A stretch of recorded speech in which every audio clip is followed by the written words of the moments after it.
ஓம் ஸ்ரீ ஜெய் சாய்ராம். வணக்கம், நான் ஜெயந்தி. எப்படிமா இருக்கிறீங்க எல்லாரும்?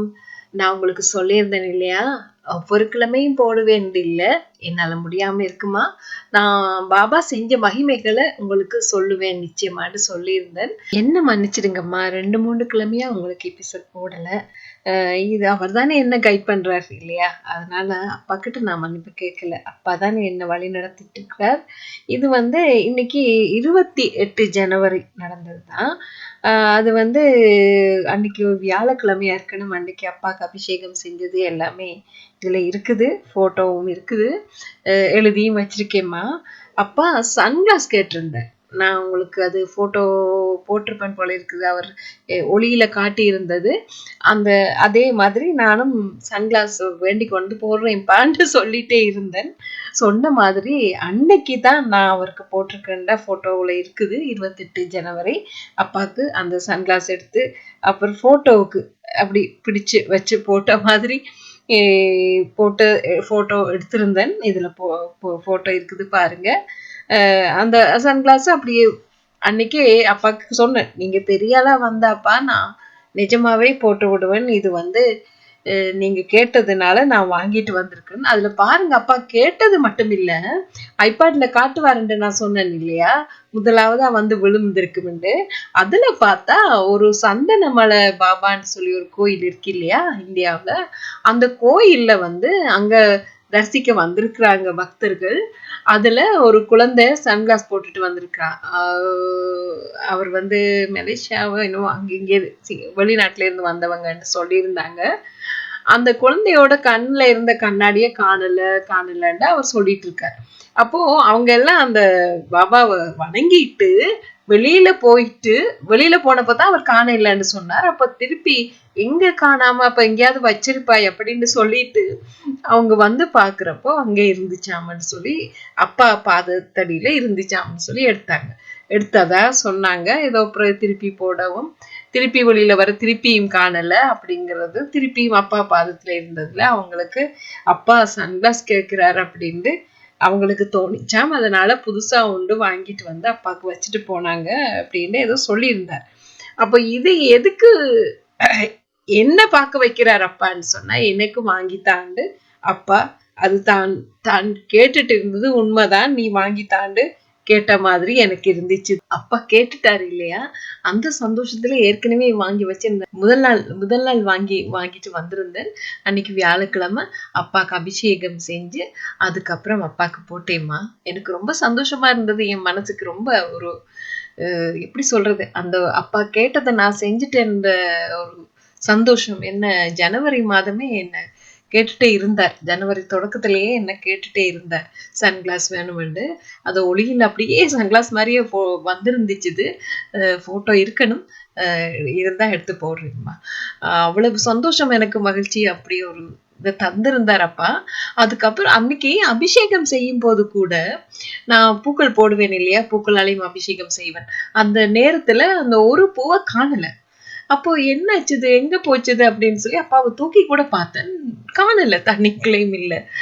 எங்க இருந்துச்சு தெரியுமா, அப்பாக்கு பின்னாடி அது அப்படியே அப்பா பிடிச்சுக்கிட்ட மாதிரி அப்படியே ஒட்டி அப்படியே இருந்துச்சுது ரொம்ப நேரமா. அதுக்கப்புறமா நான் அபிஷேகம் செய்யும் போது கூட அது போகல, அதுலயே இருந்துச்சுது.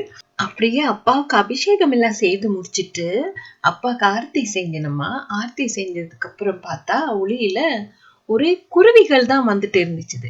அப்படி தொடர்ந்து அந்த அந்த நாள், அந்த 28, 29, 30, 31 வரைக்கும் தொடர்ந்து குருவிகளே இருக்குது. எதுக்காக குருவி வந்தாங்க, எதுக்காக என்று சொல்லி எனக்கு புரியல. அப்போ இப்ப புரியுதுமா. அப்பா தான தர்மம் செய்யன்னு சொல்லிட்டே இருந்திருக்கிறார். எனக்கு தான் அப்போ புரியல. இந்த குருவிய பாருங்க, அதுல அந்த குருவிதான் வந்துட்டு இருக்கேன்னு நான் நினைச்சப்போ அதுல குருவி கொஞ்சம் கொஞ்சமா அந்த மயில் மாதிரி வந்துச்சு. அது எப்படி சொல்றது, நான் உங்களுக்கு மயில் வரணும் வரணும்னு எனக்கு ரொம்ப ஆசையா இருந்தது. மயிலை பார்க்கணும்ப்பா, அந்த முருகனோட மயிலை பார்க்கணும் அப்படின்னு தான் கேட்டுட்டு இருந்தேன். முருகனை நான் இப்போ அண்ணாண்டு தான் சொல்லுவேன். சின்ன வயசுல ஒரு 10 12 12 15 வயசுல எல்லாம் முருகனை அண்ணாண்டு தான் நான் வணங்குறது உண்டு. அப்போ முருகன் அண்ணாவோட மயிலை பார்க்கணும்ப்பான்னு சொல்லி கேட்டுட்டு இருந்தேன். அது அன்னைக்கு தான் வந்திருந்துச்சுது. எவ்வளவு அழகா இருக்கு பாருங்க.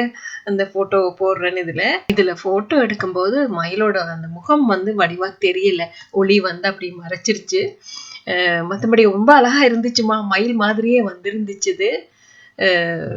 அதுல பாருங்க, அதுக்கு அடுத்த போட்டோவை பாருங்க என்ன இருக்குன்னு. அது அப்பா நிக்கிறார், அப்படியே அப்பா நிக்கிறது தெரியுதுமா.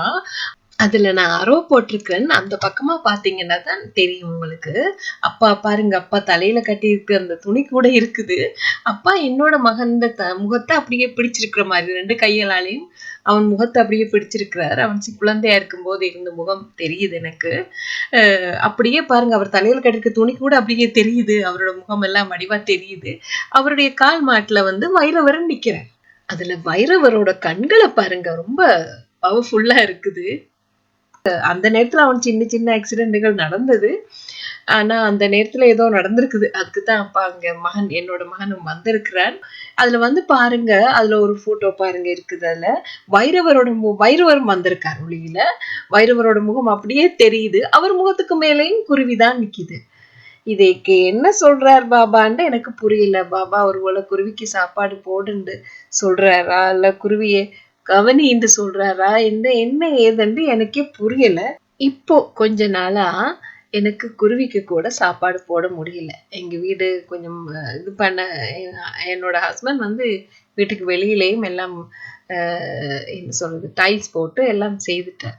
அவர் சொல்லுவார், எதுவும் போட வேணாம், குருவிகள் வந்து ஊத்தி ஆக்கிட்டு போகுது அப்படின்ட்டு தான் எப்பவுமே அவர் அதைத்தான் நினைப்பார். நான் அதுகளுக்கு சாப்பாடு போடணும்ன்றது ரொம்ப ஆசை. அப்போ எப்படியாவது போடணுமேன்னு நினைச்சு எங்கேயாவது ஒழிச்சு அப்படி இப்படி வச்சு அது குருவி வந்து சாப்பிட்டு போயிருக்குது. இப்போ ஒரு கொஞ்ச நாளா நான் போடல. அது என்னமோ பாபா தான் என்ன வழி நடத்துறார் போல இருக்கு.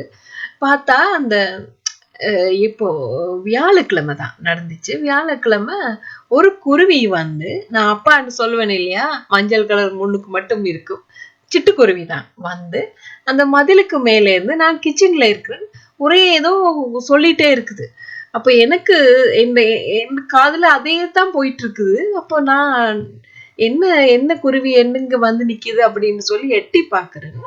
அது அந்த மதிலுக்கு மேல இருந்து என்னையே, இந்த கிச்சன் பக்கம் தான் நான் நிக்கிறேன், கிச்சன் பக்கமே பார்த்துட்டு ஏதோ சொல்லிட்டு இருக்குது. எனக்கு புரியல இல்லையா.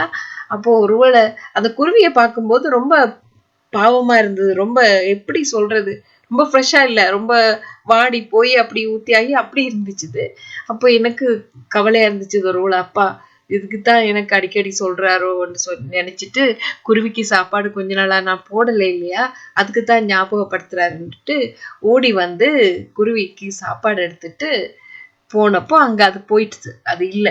அப்போ நான் அந்த இடத்துலயே, அது வந்து போன அந்த இடத்துலயே சாப்பாடு வச்சு எங்க பக்கத்துல எல்லாம் வச்சுட்டு உள்ள வந்துட்டேன். ஆனா இன்னைக்கு வரைக்கும், வியாழக்கிழமை இல்லையா, வியாழன் நடந்தது, இன்னைக்கு திங்கட்கிழமை, இன்னைக்கு வரைக்கும் அது வந்து சாப்பிடுங்க. அதுல வச்ச சாப்பாடு அப்படியே இருந்துச்சு. அப்போ என்ன என்ன நடக்குதுன்னு எனக்கும் தெரியல. என்னமோ அப்பா சொல்லுவார் இல்லையா, சில கர்மாக்களை நாங்களும் அனுபவிக்கணும்னு சொல்லி. அதுதான் நடக்குதோ என்று கூட என் மனசுல தோணிச்சுது. இப்ப கொஞ்ச நாளைக்கு முன்னாடி கூட ஒரு நாள் காலையில நான் எழும்பும் போது, எனக்கே நித்திரையால் எழும்புறேன், தூக்கத்துல இருந்து முழிக்கும் போதே எனக்குள்ள இருந்து ஏதோ போன மாதிரி இருந்துச்சு. என் நெஞ்சுக்குள்ள இருந்து என்னமோ வழியில போன மாதிரி இருந்துச்சு. அதை உணர்ந்தேன் நான். அது என்ன ஆச்சுது, என்ன நடக்குது இங்க. அப்போ அத உள்ளுக்கு போன, உள்ள இருந்து அது வெளியில போன மாதிரி இருந்ததுல்ல. நான் உடனே அப்பாவைத்தான் நினைச்சேன், அப்பா என்னாச்சுப்பா, நீங்க போயிடக்கூடாது, என்னோடய இருக்கணும், என்னோட இருக்கிறீங்க தானேன்னு கேட்டுட்டு அப்பா வந்து பார்த்தேன். அவர் பார்த்துட்டு இருக்காரு என்ன. அப்போ அப்பா இங்கே இருக்கார், அப்பா இருக்கார். அப்ப எனக்குள்ள இருந்து அப்பா போயிட்டாரா, என்னாச்சுது என்று அப்பா கிட்ட கேட்டுட்டு இருக்கேன். என்னப்பா என்ன நடக்குது, நீங்க தானே என்ன கைட் பண்ணிட்டு இருக்கீங்க என்று சொல்லும் போது அப்பா சொல்றார், சில கர்மாக்களை நீ அனுபவிச்சுதான் ஆகணும் அப்படின்னு சொல்றார். அது பார்த்தா அன்னைக்கு அப்பா இருக்கும் வரைக்கும் எனக்கு எந்த கவலையும் அப்பா தாரதில்லை. எப்படி சொல்றது, எதையுமே எனக்கு பெருசா நினைக்க தோணாது. அப்பா பார்த்துப்பார், அப்பா பார்த்துப்பார், இப்படித்தான் நான் சொல்லிட்டே இருப்பேன். நான் சொல்லியிருக்கேன் இல்லையா, லண்டன்ல இருக்கிற டிவோட்டி உண்டு. அடிக்கடி கொஞ்ச நாளா நான் அந்த இது போட இல்லை, ஒரு பிரச்சனையோடு இருந்ததுனால என்னால செய்ய முடியல அப்படின்னு அவங்க சொன்னப்போ அவங்க சொன்னாங்க, நீங்களே அப்பாவே பார்த்துக்கிறார், அப்பாவே பக்கத்தே இருக்கிறார், அவர் பார்த்துப்பாருமா, நீங்க தானே அடிக்கடி சொல்லுவீங்க அப்பா பார்த்துப்பாரு. அப்படித்தான் நான் சொல்லிட்டு இருந்தேன். அது என்னாச்சுது அன்னைக்கு, அப்ப என்னோட இதயத்துல இருந்து என்னமோ போனதுன்னு சொன்னாங்க இல்லையா, இது நடந்து ஒரு மணித்தியாலம் இல்லை, அதுக்குள்ள எனக்கு பிரச்சனை வந்துருச்சு. ஒரு கவலை உண்டு. அது ரொம்ப எவ்வளவோ பெரிய கவலை வந்து கூட எனக்குள்ள இருந்ததுனால அப்பா இந்த கவலையை எனக்கு எப்படி சொல்றது, நெஞ்சுக்குள்ள போக விடாம தடுத்தார். இப்போ அந்த ஒரு சின்ன கவலை தான் அது எப்படி என்ன ரொம்ப ரொம்ப ரொம்ப பாதிச்சிருச்சுமா. அவ்வளவு ரொம்ப வேதனையா இருந்துச்சு எனக்கு. என்னாச்சு, அப்பதான் அப்பா கிட்ட வந்து சொன்னேன், என்னப்பா என்னாச்சு, இது நீங்க தானே எல்லாமே பாத்துக்கிறீங்க, நீங்க தானே எல்லாமே வழி நடத்துறீங்க, அப்போ என்னத்துக்கு, எதுக்கு இந்த கவலை? நான் இந்த கவலைய பத்தி தான் யோசிச்சுட்டு இருந்தேனே தவிர, அப்போ நான் இதை யோசிக்கல. இது ஒரு சோதனை தான், நாங்க அனுபவிக்க வேண்டியதை அனுபவிச்சுதான் ஆகணும் இல்லையா. அப்போ அப்பா சொல்லுவார், அப்பா எத்தனையோ எல்லா கர்மாவை, முக்கியமானது எல்லாத்தையுமே அப்பா அப்பா போக்கிட்டார். அந்த கொஞ்ச கர்மாவாவது நாங்க கழிச்சு ஆகணும் இல்லையா. அப்பதான் அது இப்பதான் எனக்கு புரியுது. அன்னைக்கு அது புரியல. அது நினைச்சு அந்த 2 நாள் ரொம்ப கவலையா இருந்தா, பிறகு ஓகே, அது அப்பா பார்த்துப்பாரு, அப்பா இருக்கிறாரு, நான் ஏன் இப்படி எல்லாம் யோசிக்கிறேன், ஏன் இப்படி ரொம்ப நாளைக்கு அப்புறம் அப்பா வர்றதுக்கு முன்னாடி எப்படி சின்ன சின்ன விஷயங்களை எல்லாம், அடுத்தவங்க பிரச்சனையெல்லாம் நினைச்சு நினைச்சு கவலைப்பட்டுட்டு இருப்பேன் இல்லையா, அதே மாதிரி மனசு இப்போ வந்துருச்சு.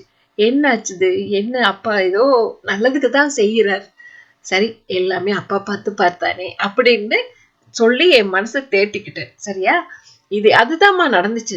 அப்பா பார்த்துப்பார், அப்பா பார்த்துப்பார் அப்படின்னு தான் சொல்லிட்டு இருப்பேன்.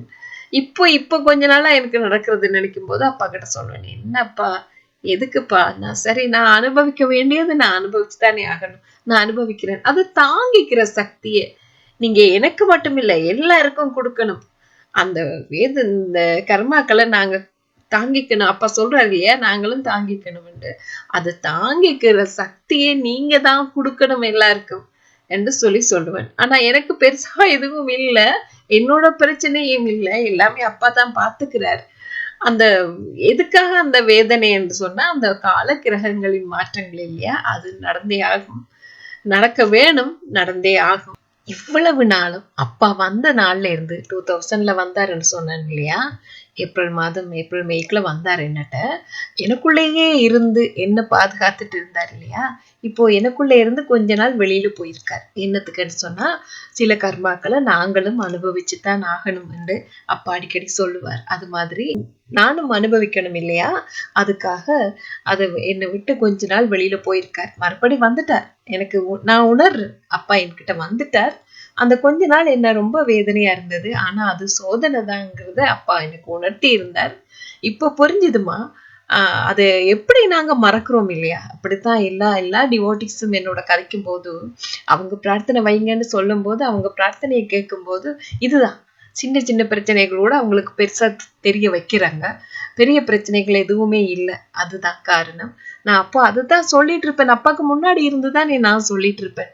அப்பா என்ன சொல்றாரோ அதுதான் நான் சொல்லிட்டு இருப்பேன். எனக்கே தெரியாது நான் என்ன சொல்றேன்னு. அப்படி இருக்கும். இப்போ பிரார்த்தனைக்காக மெசேஜ் கொடுக்கல, அதுக்காக அவங்களுக்காக பிரார்த்தனை வைக்காம இல்லைன்னா, எல்லாரும் நல்லா இருக்கணும்னு அப்பா கிட்ட எப்பவும் போல சொல்லிட்டு தான் இருக்கிறேன். அதுதான் நடந்திருக்கு அப்படிங்கறத நான் புரிஞ்சுக்கிட்டேன். எல்லா தாய்மார்களுக்கும் உள்ளது தானே, பிள்ளைங்க எல்லாம் நல்லா இருக்கணும், ஏதோ அவங்க பிரச்சனை இல்லாம வாழணும், அதுதான் நாங்க எப்பவுமே வேண்டிக்கிட்டு இருப்போம் இல்லையா. என் மனசு இப்போ சரியாயிடுச்சுமா. அந்த காரணம் சிலதுகளை நாங்க அனுபவிச்சுதான் ஆகணும். எல்லாருக்கும் இருக்குது. என்கிட்ட பிரார்த்தனைக்காக பேசும்போது எல்லாரும் அதுதான் உணர்ந்து என்கிட்ட பேசியிருக்கிறாங்க. அப்போ அவங்களுக்கெல்லாம் நான் என்ன சொல்லணும், அதுதானே இல்லையா.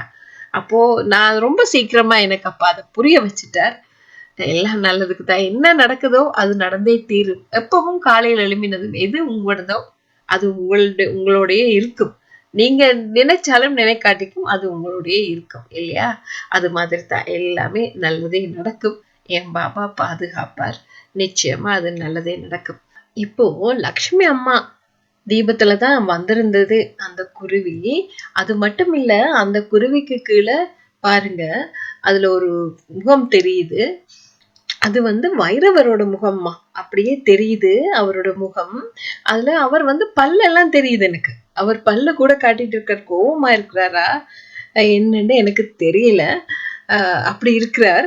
அவர் தலைக்கு மேல அப்பா இருக்கிறார். அப்பாவோட முகமும் தெரியுது எனக்கு. அப்பாவோட கண்கள் ரெண்டும் தெரியுது எனக்கு. அதுக்கு பக்கத்துல பாருங்க, அப்பாவுக்கு அபிஷேகம் செய்யும் போது நான் பஞ்சமுக விளக்கு, குத்து விளக்கு ஏத்தி வைப்பேன் இல்லையா? அப்ப அது அப்பாக்கு ஆர்த்தி முடியும் வரைக்கும் ஒளிர்ந்துட்டே இருக்கும் எனக்கு, அபிஷேகம் செய்து முடியவும். அதுல பாருங்க முதலா வந்திருக்குது எனக்கு. இதுல குத்து விளக்குல ஒரு தடவை ஆறா சுத்திட்டு இருந்தது, நான் உங்களுக்கு போட்டிருப்பேன் எபிசோட்ல. இப்போ ஒரு பெண் சித்தர் நிக்கிறாங்க. அவங்க 2 கைகளையும் இப்படி உயர்த்தி என்னமோ பிரார்த்தனை வைக்கிறாங்க போல இருக்கு. 2 கைகளும் மேல உயர்த்தி இருக்குது. அந்த பெண் சித்தரோட தலைமுடியெல்லாம் மேல எலும்பின மாதிரி இருக்கு. பாருங்க, இதுல போட்டோ இருக்குது. அதுக்கப்புறம் பார்த்தா அந்த ஒளியே ஒரு தெய்வம் மாதிரி இருக்குது எனக்கு. அவரை பார்த்தா ஒரு சித்தரா, தெய்வமா, ஒரு கடவுளா தெரியல. அப்படி அவருடைய அந்த உருவம் அப்படியே இருக்குமா. அவர் கால் மாட்டுல தான் அந்த மயில் மாதிரி உருவமே வந்திருந்தது. அப்போ அங்க வந்திருந்தது முருகனாவா? அவராத்தான் இருக்குமா? முருகன் தான் வந்திருந்தாரா? இப்பதாம்மா உங்களுக்கு போடும்போதுதான் எனக்கு பாபா உணர்த்திட்டு இருக்கார். நான் முன்னாடி கவனிக்கல, அப்பாதான் நிக்கிறாருன்னு நினைச்சிட்டு இருந்தது. இப்போதான் எனக்கு அப்பா உணர்த்துறார், அதுல வந்திருக்கிறது முருகன் தான். எனக்கு ரொம்ப ரொம்ப சந்தோஷமா இருக்குமா. அவ்வளவு மகிழ்ச்சி, சந்தோஷமா இருக்குது எனக்கு அப்பா சொன்னது. இதுதான் பாபா. நிச்சயமா பாபாவால தான்மா எல்லாமே முடியுது. தெய்வங்களை கூட எனக்கு காட்டுறாருண்டா. இந்த பாக்கியத்தை கூட எனக்கு பாபா தான் தந்திருந்தாருமா. நான் ரொம்ப ரொம்ப கொடுத்து வச்சுவேன். அதை நினைச்சு நான் ரொம்ப சந்தோஷப்படுறேன். என்கிட்ட பிரார்த்தனை வச்சிருந்தாங்க நிர்மலாம்மா, சாய் ஓல்டேஜ்ல இருந்து. அப்பா கிட்ட ஒரு பிரார்த்தனை வைங்கம்மா. எப்போ அந்த நிலத்துல தாங்கள் வீடு கட்ட முடியும், என்ன யாரு செய்வாங்க, இப்படி தண்ணி போர்வெல் அது செய்யறது யாரு செய்வாங்க என்னன்னு கேட்டு சொல்லுங்கம்மான்னு கேட்டிருந்தாங்க. அப்போ நானும் பிரார்த்தனை அப்பா கிட்ட வச்சப்போ அப்பா சொன்னது, ஒருத்தர் வருவார், அவர் செய்வார். அவ்வளவுதான் எனக்கு அவர்கிட்ட இருந்து வந்த பதில். அப்ப அதை நான் அப்படியே அவங்க கிட்ட சொல்லியிருந்தேன். அவங்க மறுபடி கேட்டுட்டே இருந்தாங்க. திருப்பியும் மறுபடியும் பிரார்த்தனை வைங்கம்மா, எப்ப அது நடக்கும், என்ன மாதிரின்னு சொல்லி கேட்டுட்டே இருந்தாங்க. கட்டடம் கட்டணும் இருந்தாங்க இல்லையா? அதுக்கு பூமி ஒருத்தர் கொடுத்திருந்தாங்க, அவங்களுக்கு தானமா கொடுத்திருந்ததாகவும். அந்த பூமி அவங்க போய் பார்த்தப்போ அங்க எல்லா இடமும் ஓட்டை போட்டு அப்படியே இருக்கா. தண்ணியே வரல. அவ்வளவு தூரத்துக்கு அவங்க ஓட்டை எல்லாம் போட்டிருக்காங்க, ஆனா தண்ணி வரல அப்படின்னு அவங்க சொல்லிட்டே இருந்தாங்க. அதுக்கான பூஜையை அப்பா கிட்ட கேளுங்கம்மான்னு என்ன கேட்டிருந்தாங்க. நான் அப்போ அப்பாக்கு ஆர்த்தி செஞ்சுட்டு அப்பா கிட்ட நான் அந்த பூஜையை வைக்கிறேன். அப்பா எப்படியாவது அதை செஞ்சு கொடுங்கப்பா நிர்மலாமாக்கு அப்படின்ட்டு நான் சொல்லும்போது, அப்பா ஒருத்தர் செய்வார் அப்படிங்கறத சொன்னார் எனக்கு. நான் அதை அவங்க கிட்டையும் சொல்லி இருந்தேன். அவங்களும் அடிக்கடி அதை பத்தியே திருப்பி கேட்டுட்டே இருந்தாங்க. ஏதோ ரொம்ப சீக்கிரமா அவன் நடக்கணும்னு விரும்புறா போல இருக்கு, அவ இருக்கிற இடம் பிரச்சனையா இருக்கு அப்படின்னு சொல்லி இருந்தாங்க. சொல்லிட்டு அப்பாட ஆரத்தி விளக்க எப்பவும் நான் ஏத்தினா ஆர்த்தி செஞ்சு முடிய ஒரு கொஞ்ச நேரம் விடுவேன் அப்பாட விளக்கு. சரியா? இது ஆர்த்தி விளக்கு. காமாட்சி விளக்குல தான் எனக்கு குருவி உருவங்கள் வந்துட்டு இருந்தது. அப்போ நான் அதை அப்படியே வச்சுட்டு நான் சமைக்கிறதுக்கு போயிட்டேன் போல இருக்கு. சமைச்சிட்டு இருக்கும் போதே எனக்கு அப்பா நினைவூட்டுறார். ஓடி வாரன் விளக்கு பார்க்கணுமே அப்படிங்கிறது. என்னன்னா அதுக்கு 2-3 நாளைக்கு முன்னாடி எனக்கு திரி எல்லாமே எரிஞ்சு போயிடுச்சு. எனக்கு அது கவலையா போயிடுச்சு. அப்பா கிட்ட சொன்னேன், ஏன்பா நான் சொல்லாம போனா நீங்க செய்ய மாட்டீங்களா, நான் தான் சொல்லணுமா அப்படின்னு சொல்லிட்டு போன. ரொம்ப கவலையா இருந்தது எனக்கு. என்ன கவலை இல்ல, அப்பா எது செஞ்சாலும் நல்லதே செய்வார், நல்லதுக்கு தான் செய்வார். அவர் செஞ்சா எதுவும் நல்லதுக்கு தான், அதுங்கிறது எனக்கு ரொம்ப நல்லாவே தெரியும். அதனால சரி ஏதோ ஒரு கர்ம வினையை எரிச்சிருக்கார் போல இருக்கு அப்படிங்கிறத நினைச்சிட்டு அந்த கவலையை போக்கிட்டு, இதுக்கு முதல் நாள் பாருங்க எனக்கு அந்த வாட்ஸ்அப்பால ஏதோ ஒரு பிரச்சனை வந்துருச்சு சரியா. அப்ப அது செய்யறதுக்கு அதை delete பண்ணி திருப்பி செய்யணும் அப்படின்ட்டு என்னோட மகன் சொன்னதால அது செஞ்ச இடத்துல வாட்ஸ்அப் முழுக்கவும் delete ஆயிடுச்சு. எனக்கு கவலை ஆயிடுச்சு. அப்பா அதுல பேசினது கூட நான் அதுல எடுத்து வச்சிருந்தேன். ஏன்னு சொன்னா ராம்குமார் சாய்ராமுக்கு அதை அனுப்பியிருந்தேன். அப்பா அவர்கிட்ட பேசும்போதுதான் அப்பாவுக்கு முன்னாடி இருந்து அப்பா என்ன அம்மான்னு கூப்பிட்டது இருந்தது. அப்ப அதையெல்லாம் நான் அன்னைக்கெல்லாம் போட்டு காட்டியிருந்தேன். அன்னைக்கு கூட கேட்டிருந்தாங்க.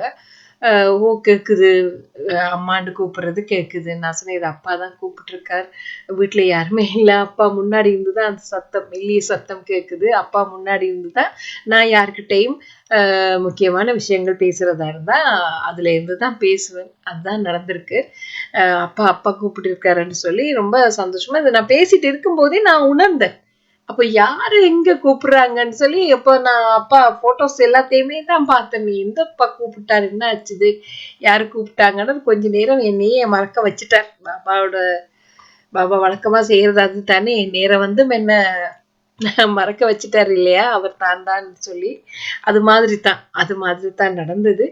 இப்போ நான் அது நினைச்சு அந்த அந்த யோசனையில ஓடி வாரன் வந்தா அங்க விளக்கு அணைச்சு பாபாவே அணைச்சு வச்சுட்டாருமா. அதை பார்த்ததும் எனக்கு ரொம்ப சந்தோஷமா இருந்தது. அதுல வந்து அந்த திரி அப்படியே இருக்கு, எண்ணெய் எல்லாம் முடிஞ்சிருக்குது, ஆனா விளக்கு அப்படியே அணைய வச்சிருக்காரு அப்பா. எனக்கு ரொம்ப சந்தோஷம். அப்பாக்கு நன்றி நன்றி நன்றி என்று சொல்லிட்டே இருந்தேன். அப்பா கிட்ட நான் அந்த பிரார்த்தனை வச்சேன் இல்லையா, அதை பத்தி இன்னொரு தடவை சொல்லிட்டு மறுபடி போயிட்டேன். சரியாமா. போயிட்டு பிறகு அடுத்த நாள் வந்து காலையில அப்பா வணங்கும் போது நான் வணங்கிட்டு விளக்கு ஏத்தி வைப்பேன்னு உங்களுக்கு தெரியும் இல்லையா, நான் அதை ஏத்தி வச்சுட்டு ரொம்ப நன்றிப்பா, ரொம்ப நன்றி, நீங்க செய்யற எல்லாத்துக்கும் ரொம்ப நன்றி, என் கூட இருக்கணும், எப்பவும் என் கூடவே இருக்கணும்ப்பா நீங்க சொல்லிட்டு வணங்கிட்டு எல்லாரும் நல்லா இருக்கணும் அப்படின்னு சொல்லி வணங்கிட்டு நான் போயிட்டேன். சரியா. கிச்சன்ல போயிட்டு நான் லஞ்ச் டைம் என்னவோ சமைக்கிறதுக்காக என்னவோ செஞ்சுட்டு இருக்கும்போது ஐபேட் பார்த்துட்டு ஏதாவது கேட்டுக்கொண்டுதான் நான் செய்யறது உண்டு. அப்போ அதை ஐபேட் ஓன் பண்ணினப்போ அதுல ராஜ் வெப் நியூஸ் ஒரு நிகழ்ச்சி அனுப்பியிருந்தாங்க. என்ன ராஜ் வெப் நியூஸ் அனுப்பியிருக்காங்க பாபா பத்தி அப்படின்னு சொல்லிட்டு அப்போ அதை ஓன் பண்ணினப்போ தெரிஞ்சது, அந்த சாய் ஓல்டேஜ் ஹோம்ல அந்த பூமி பூஜை போட்டுட்டு இருக்காங்க, அதை ஆரம்பிக்க போறாங்க. எனக்கு அதை பார்த்தது ரொம்ப ரொம்ப ரொம்ப ரொம்ப சந்தோஷமா இருந்தது. அப்பா கிட்ட நேற்று தானே சொன்னேன், எப்படியாவது செஞ்சு கொடுத்துருங்கப்பா சொல்லி கேட்டுட்டு இருந்ததே. இன்னைக்கு அவங்க கூட எனக்கு அனுப்ப இல்லை, அதை அனுப்பினது ராஜ் வெப் நியூஸ் அனுப்பியிருக்காங்க. அதே என்ன பார்க்க வச்சிருந்தாரு பாபா. அதுல பார்த்தா எல்லாரும் வந்திருக்காங்க, அங்க பாபாவும் இருக்கார். நிர்மலாமா சொல்லுவா, இப்போ பாபாவை கூட்டிட்டு போயிடுவா, அங்க பாபா இருந்தாரு, நிர்மலா அம்மாவோட ஹஸ்பண்ட் இருந்தாங்க, எல்லாரும் இருந்தாங்க, கொஞ்சம் பேர் இருந்தாங்க. அவங்களோட சேர்த்து அந்த ஒரு முதலாளி இருந்தார், அவர் தான் ஒரு டெக்ஸ்டைல் ஏதோ ஒரு முதலாளி. அப்பா சொல்லியிருந்தார் இல்லையா, ஒருத்தர் வருவார் அவர் செய்வார், அது மாதிரி அவர் ஒருத்தர் வந்திருந்தாருங்க. போர்வெல் செய்யறதுக்காக அந்த மிஷினுக்குரிய பேமெண்ட் எல்லாம் கொடுத்து அவர் தான் அங்க இருந்து எல்லாமே செஞ்சிருந்தார். முழுக்க பேமெண்ட்டும் அவர் தான் கொடுத்திருந்ததா நிர்மலா அம்மா சொல்லியிருந்தாங்க. ரொம்ப சந்தோஷம், அப்பா சொன்ன மாதிரியே அங்க வந்து அவர் செஞ்சிருந்தாருன்னு சொல்லி. அதுல வந்து அவர் அவங்க எல்லார் முகத்திலையும் ஒரு ஏக்கம் தெரிஞ்சது எனக்கு. எல்லாரும் இருக்கிறாங்க எதிர்பார்ப்போட, அப்பா எப்படியாவது செய்வாருன்னு எதிர்பார்ப்பு இருக்கு இல்லையா. அந்த பார்த்த நிறைய அங்க அந்த அந்த ராஜ் வெப் நியூஸ் செந்தில் வந்து அந்த இடத்தை எல்லாம் எடுத்திருக்காரு வீடியோ. அதுல நிறைய நிறைய நிறைய நிறைய இடத்துல ஹால்ஸ் போட்டிருக்குது, ஓட்ட போட்டிருக்கிறாங்க, தண்ணி வரலையா. அப்ப இதுல வந்து ஒரு இடத்துல அவங்க போட போறாங்க, முதல் தடவையா போட போறாங்க ஒரு இடத்துல. அப்போ எல்லாரும் பார்த்துட்டு இருக்காங்க, ஒரு கொஞ்ச தூரம் போகல, அதுக்குள்ளேயே தண்ணி வந்துருச்சு. எல்லாரும் கைதட்டி பெரிய சந்தோஷமா இருந்தாங்க. எனக்கு அதை பார்த்தது ரொம்ப சந்தோஷமா இருந்தது. நானே இங்க இருந்து கைதட்டி பார்த்துட்டு ரொம்ப சந்தோஷமா இருந்தேன். எனக்கு ரொம்ப ரொம்ப ரொம்ப ரொம்ப சந்தோஷம். பாபா கிட்ட தண்ணி வந்தா தானே அந்த இடத்துல அவங்களால அந்த இது கட்ட முடியும் இல்லையா, அப்படிங்கிறதுக்காக அவங்க அங்க நிக்கிறாங்க. அதை பாக்குறப்போ நானும் பார்த்துட்டு இருக்கேம்மா. அந்த மெஷின் போட்ட கொஞ்ச நேரத்திலேயே பார்த்தா தண்ணி வந்திருக்கு. எனக்கு ரொம்ப ரொம்ப ரொம்ப ரொம்ப சந்தோஷம். அங்க எல்லா இடமும் ஓட்ட போட்டிருந்தாங்க. இப்படி ஓட்ட போட்ட இடத்துல அந்த அன்னைக்கு வந்து ஓட்ட போட்ட இடத்துல உடனே கொஞ்ச தூரம் போகல. ஏதோ சொன்னாங்க 10 மீட்டர் என்னன்னோ சொன்னாங்க. எனக்கு மறந்து போயிருச்சுமா. அப்படி போகும்போதே தண்ணி வர வச்சுட்டார். அது எப்படி? யாரால முடியும்? பாபாவால தான் முடியும் இல்லையா? பாபா அந்த இடத்துல தண்ணிய வர வச்சுட்டார். ரொம்ப ரொம்ப சந்தோஷமா இருந்தது. ஒரு கொஞ்ச தூரம் போகவே வந்துருச்சு அப்படின்னு சொல்லி அங்க இருந்தவங்க எல்லாரும் சந்தோஷப்பட்டு கைத்தட்டி ரொம்ப சந்தோஷப்பட்டாங்க. இது பாபா தான் செஞ்சிருக்கார். பாபாவும் அங்க இருந்தார் இல்லையா? அப்பா தான் அதை செஞ்சிருக்கார். எனக்கு ரொம்ப சந்தோஷமா இருந்தது. பூமி பூஜை போட்ட இடத்துல எல்லாமே நல்லபடியா நடந்தது. என்னோட அப்பாக்கு தான் கோடி கோடி கோடி நன்றிகள் சொல்லிட்டு இருந்தேன். அப்பா கிட்ட நேற்று தானே கேட்டேன். இன்னைக்கு இப்ப கூட நான் அப்பா கிட்ட வந்து சொல்லிட்டு போனேன். அந்த பூஜையை எப்படியாவது நல்லபடியா செஞ்சு கொடுத்துருங்க பாபா, அந்த போர்வெல் தண்ணி வந்துடணும் அப்படின்னு கேட்டேன். இதை நான் முதல் அப்பா கிட்ட வச்சப்போ, இப்போ ஒரு கிழமைக்கு முதல்ல வச்சிருந்தேன். நமக்கு அடிக்கடி கேட்டுட்டு இருந்தாங்க. முதல் தடவை வச்சப்போ அவர் சொன்னார் இல்லையா, ஒருத்தர் வருவார், அவர் செய்வாருன்னு உங்க திருப்பி திருப்பி கேட்டுட்டு இருந்தாங்க. அப்படி வச்சப்போ எல்லாம் அப்பா எனக்கு அப்பாட கண்ணுல இருந்து கண்ணீர் வந்திருந்ததுமா. அதை பார்த்ததுமே எனக்கு ரொம்ப கவலையா போயிடுச்சு. என்னத்துக்குப்பா, நான் அவங்க பிரார்த்தனை தானே வச்சேன், என்னாச்சு கண்ணீர் விட்டுறீங்க, என்ன நடக்க போகுது அப்படின்ட்டு அப்பா கிட்ட கேட்டிருந்தேன். இத பத்தி நான் நிர்மலா அம்மாக்கு சொல்ல இல்லை. அவங்க வேதனைப்படுவாங்க இல்லையா, அதனால அவங்களுக்கு சொல்லல. இப்போ நான் இந்த அப்பா இது செஞ்சுட்டாரு இல்லையா, இதை எனக்கு அப்படி காட்டியிருந்தாரு இல்லையா, அவர் சொன்ன மாதிரியே என்னைய பார்க்க வச்சுட்டாரு இல்லையா. ரொம்ப சந்தோஷத்துல நான் அப்பாக்கு கோடி நன்றிகள் எல்லாம் சொல்லிட்டு நிர்மலா அம்மாவோட பேசினேன். பேசும்போது அவங்க சொல்லியிருந்தாங்க, ஓ பூமி பூஜை நடந்து முடிஞ்சுது, எல்லாம் நல்லபடியா முடிஞ்சுது. நீங்க என்னை பத்தி கூட அங்க சொல்லியிருந்தாங்களா, நான் சொன்னதா அப்பா ஒருத்தர் வருவார் செய்வார்ன்னு சொன்னார் இல்லையா, அது அவங்க சொன்ன மாதிரியே அங்க ஒருத்தர் வந்து அதுக்குரிய பேமெண்ட் எல்லாம் கொடுத்து எல்லாமே நல்லபடியா செஞ்சுட்டாங்க. அது அப்பா தான் அந்த கொஞ்ச தூரம் போறதுக்கு முன்னாடியே தண்ணி வந்துருச்சு, எல்லாருக்கும் ரொம்ப சந்தோஷம் அப்படின்ட்டு சொல்லியிருந்தாங்க.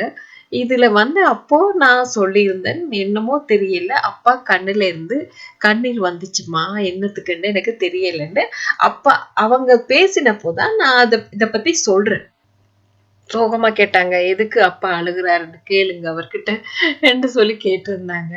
நான் அப்பா கிட்ட கேட்டப்போ அப்பா எதுவும் சொல்லல. எனக்கே ரொம்ப கவலையா இருந்தது அப்பா அழுதது பார்த்தது. அவங்க கூட நான் எதுவுமே பேச கிடைக்கல. பேச விடலையா அல்லது பேச முடியலையா எனக்கு தெரியல. அவங்களும் என் கூட பேசல, நானும் அவங்க கூட எதுவுமே பேசல. இடையில எப்பவாவது வருஷத்துல ஒரு தடவை 2 தடவை அப்படி பேசியிருக்கிறேன். அவங்க கணவர் இறந்தது அப்படியெல்லாம் சொல்லியிருந்தது, அதெல்லாம் கேட்டு எனக்கு ரொம்ப கவலையா போயிடுச்சு. ரொம்ப அன்பானவர். அவங்க நெடுக சொல்லிட்டே இருப்பாங்க, தனக்கு அம்மா அப்பா பிரச்சனைனால என்னோட ஹஸ்பண்ட் என் கூடவே இருந்து எனக்காகவே எனக்கு பிடிச்சது எல்லாமே செஞ்சுட்டு இருப்பார் அப்படின்ட்டு அவர் சொல்லும் போது எனக்கு ரொம்ப சந்தோஷமா இருக்கு. அப்படி ஒரு வாழ்க்கை துணையை கொடுத்துட்டு இடையில அவங்க இழந்துட்டாங்க. அது எனக்கு எப்படி சொல்ல, அப்பா கிட்ட தான் கேட்டேன், என்னாச்சுப்பா, ஏன் ஏன் இப்படி நடக்குதுன்னு சொல்லி கேட்டப்போ அப்பா அவங்க விதி அவ்வளவுதான், அதான் நல்லதே நடக்கும், அவங்களுக்கு எல்லாமே அப்பா துணை இருப்பார், நல்லது நடக்கும். நான் ஒரு தடவை அவங்கள மீட் பண்ணணும். இப்போ என்ன எப்படி என்னால தெரியல. வர கிடைச்சா நிச்சயமா அவங்கள போய் சந்திக்கணும். இத பாபா செய்வார் என்ற நம்பிக்கை எனக்குள்ள இருக்குதுமா. அவங்கள நிச்சயமா நான் மீட் பண்ணுவேன். ஒரு நாள் அவங்களோட சேர்ந்து நான் அவங்களுக்கு போட்டோ ஒன்று போடுவேன். சரியா? ரொம்ப நன்றி. நிச்சயமாமா, அப்பா எப்படி எனக்கு செஞ்சாரோ அது போல உங்களுக்கும் செய்வாருமா. நீங்க கும்பிடணும். நீங்களே எப்படி சொல்றது, மனசார நேசிங்க அப்பாவை. அப்பா நிச்சயமா வந்து செய்வார், எல்லாருக்கும் செய்வார், நல்லதே நடக்கும். அப்பாவை பத்தி நீங்க கேள்விப்பட்டிருப்பீங்க, அவர் எவ்வளவு அன்பானவர்ன்னு உங்களுக்கு தெரியும். யாராவது அன்பானவரை வேண்டாம்னு ஒதுக்குவாங்களா? இல்லை இல்லையா? அப்பா அன்பானவர், எல்லாமே செஞ்சு தருவார். இதை உணர்வாங்க, எல்லாரும் நிச்சயமா உணர்வாங்க. என் பாபா எல்லாருக்கும் நல்லது செய்வார், எல்லாருடைய கர்ம வினையும் போக்கி எல்லாரையும் நல்லபடி வாழ வைப்பார். அது பாபாவால தான் முடியும். நிச்சயமா பாபா இதை செய்வார். அந்த நம்பிக்கையும் எனக்கு இருக்குது. இந்த நம்பிக்கை உங்க எல்லாருக்கும் வரணும். அப்பாவே நல்லதை செய்வார், நல்ல வழியில கொண்டு போவார் எல்லாரையும். சரியா? எப்படி சொல்லனா, என் புருஷன் பிள்ளைங்க அவங்க வேற்று மதம் இல்லையா, அதனால அவங்களுக்கு எதுவுமே சொல்ல முடியாது. எனக்கு எனக்கு என்ன தோணுதோ அதுதான் நான் சொல்லுவேன், சொல்லிட்டு விட்டுடுவேன். ஆனா அப்பா கிட்ட வந்து சொல்லுவேன், அப்பா நீங்க தான் வழி நடத்தணும், நீங்க தான் எல்லாரையும் வழி நடத்தணும். கட்டாயப்படுத்தி எதையும் நான் செய்யறது இல்லை, உங்களுக்கு தெரியும் இல்லையா, நீங்க தான் அவங்கள பார்த்துக்கணும், நீங்க தான் அவங்கள வழி நடத்தணும்னு அப்பா கிட்ட சொல்லிட்டே இருப்பேன். அது போல உங்களால முடிஞ்ச சொல்லுங்க, இல்லைன்னா அப்பா கிட்ட எல்லாத்தையுமே சொல்லி வச்சிடுங்க. நல்லதே நடக்குமா. மீண்டும் அடுத்த அத்தியாயத்துல பாபா ஆசிகளோட உங்களை சந்திக்கிறேன். ஜெய் சாய்ராம்.